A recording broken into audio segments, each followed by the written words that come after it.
받다가 안 받을 수도 있고요. 안 받겠다고 했다가 받을 수도 있습니다.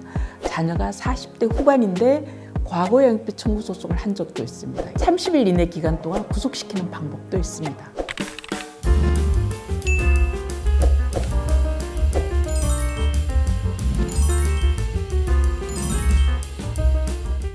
안녕하세요. 변호사 이명숙입니다.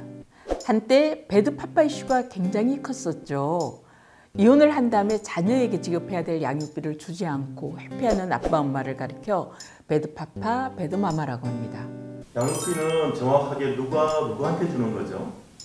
이혼을 하게 되면 두 사람 중에 한 사람이 자녀를 양육하게 되잖아요. 그러면 양육하지 않는 사람이 양육하는 사람에게 주는 돈을 양육비라고 합니다.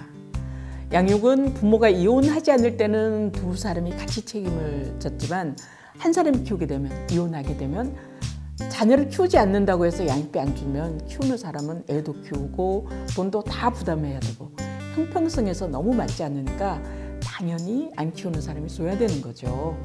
그런데 그 양육비를 왜 안 주는 거죠? 근데 의외로 이혼을 하고 나면 자녀에게 주는 양육비다라는 생각을 안 하고요. 애를 키우고 있는 상대방에게 준다라는 생각을 해서 상대방이 미워서도 안 준다라고 생각하는 사람들이 많습니다. 진짜 형편이 안 좋은 경우도 있지만 나 몰라라 하고 연락 끊어버리는 사람들 진짜 많거든요. 양육비는 어느 범위까지 청구할 수 있을까요? 양육비 액수는 이혼할 때 부부가 합의해서 정하는데요. 합의가 안 되면 가정법원에서 결국 정해주게 되는 거죠. 양육비 기준으로는 서울가정법원에서 정해둔 양육비 산정기준표가 있습니다. 자녀 연령과 부모 수입을 토대로 수입이 많을수록 애 나이가 많아질수록 양육비는 점점 많아지는 거죠. 근데 이 양육비 산정기준표는 그야말로 하나의 기준인 거고요. 이를 참고해서 정하고 있을 뿐이고 법적 효력이 있는 건 아니에요. 일반적으로 지방보다는 도시로 갈수록 그리고 자녀 연령이 높아질수록 상대방의 재산이나 수입이 많을수록 그 액수는 높아지고 있습니다.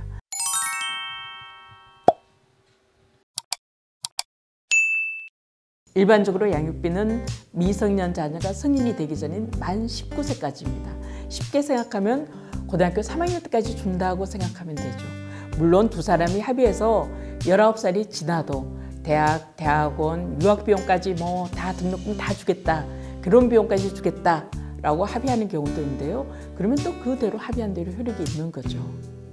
그럼 한 번 정한 양육비는 변경이 안 되나요? 언제든지 변경할 수 있습니다. 받다가 안 받을 수도 있고요.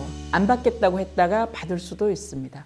양육비 액수가 너무 많으면 줄일 수도 있고 너무 적으면 더 늘릴 수도 있습니다. 얼마든지 합의하기 따름입니다.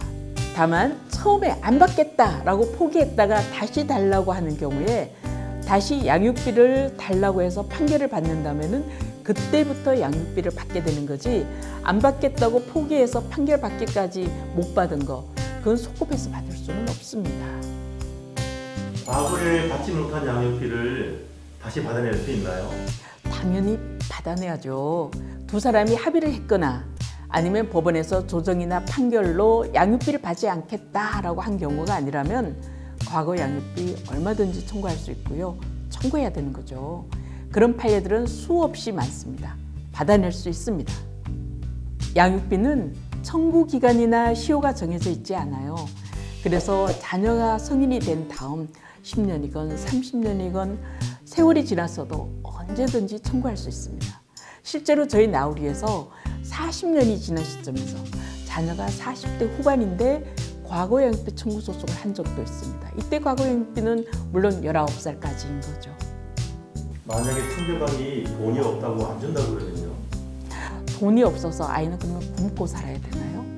양육비는 부모와 자녀가 살아있다면 수입이 있건 없건 파산을 했건 신용불량자건 반드시 지급해야 되는 돈입니다. 빌려서라도 줘야 되는 거죠. 상황에 따라 사정이 안 좋으면 액수가 낮아질 뿐이지 양육비를 지급하지 않아도 되는 것은 아닙니다.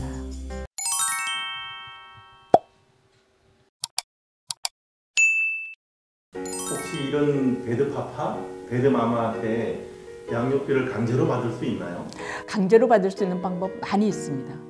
직장에 다니고 있는데 아무런 정당한 사유 없이 2번 이상 양육비를 주지 않으면 양육비 직접 지급 명령 신청을 해서 월급에서 자녀 키우고 있는 분 통장으로 바로 받을 수도 있습니다. 이직을 하거나 퇴사하면 그러면 그때 받은 양육비 직접 지급 명령 그 회사만 해당이 되기 때문에 효력이 없어지죠. 그러면 새로 직장을 옮겨갔다면 그 회사에 다시 양육비 직접 지급 명령 신청을 해야 되는 거고요. 사업을 하거나 뭐 실직하거나 그러면 다른 방법으로 강제 집행하거나 양육비 받도록 해야 되는 거죠. 변호사님은 어떤 방법들을 해보셨어요? 저는 거의 대부분 조정으로 해결합니다. 딱히 소송으로 갈 것도 없고요. 조곤조곤 잘 설명하고 설득해서 자발적으로 양육비 주도록 하고 있는 거죠.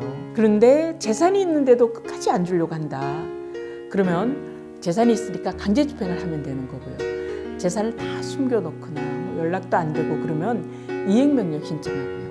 이행명령 신청해도 안 주면 과태료나 감치라고요. 30일 이내 기간 동안 구속시키는 방법도 있습니다. 형사고소도 하고요. 운전면허증 박탈도 신청해보고요. 채무불이행자 명부 등재 신청이나 이 변호사들도 잘 모르던데 저는 양육비 안 주는 아빠들 파산 신청까지 한 적도 있습니다. 얼마든지 가능하거든요.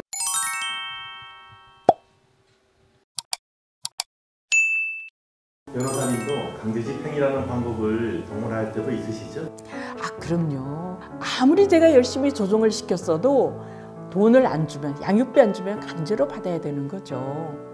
그래서 재산이 있으면 강제 집행하고요. 재산이 없거나 숨어버리거나 연락이 안 된다.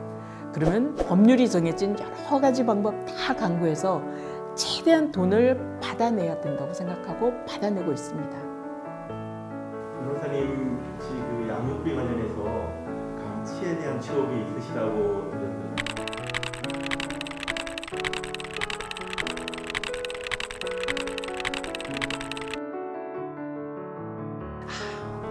아마도 우리나라 최초로 감치 신청을 한 걸로 저는 알고 있습니다.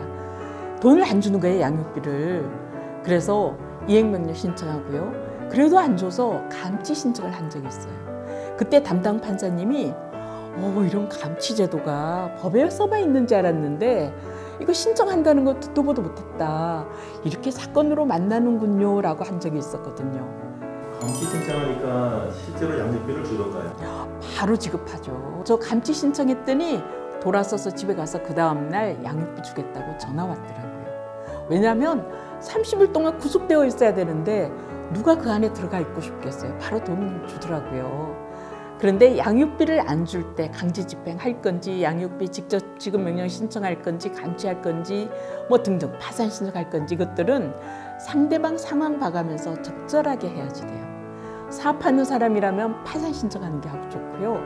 운송업 종사자라면 운전면허 정지시키면 빠르게 해결될 수 있지 않을까요? 이혼을 하게 되면 다양한 비용은 물론이고 받아야 하거나 혹은 줘야 되는 비용이 발생할 수밖에 없습니다.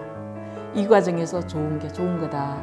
기다리면 알아서 해주겠지 등의 생각으로 강 건너 불구경하듯 가만히 있으면 안 됩니다. 상대방이 돈 주는 거 적극적으로 주려고 하겠어요? 달라고 해야 되는 거죠. 특히 자녀를 제대로 잘 키우기 위해서는 양육비를 반드시 받기를 권합니다. 혼자 힘으로 맞서 싸우는 것이 힘들고 두렵다면 국가의 도움과 법률 자문 받아보세요.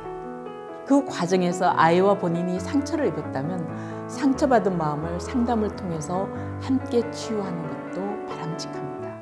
언제? Now? 누구와? 리 변호사가 있는 나우에서 만나요.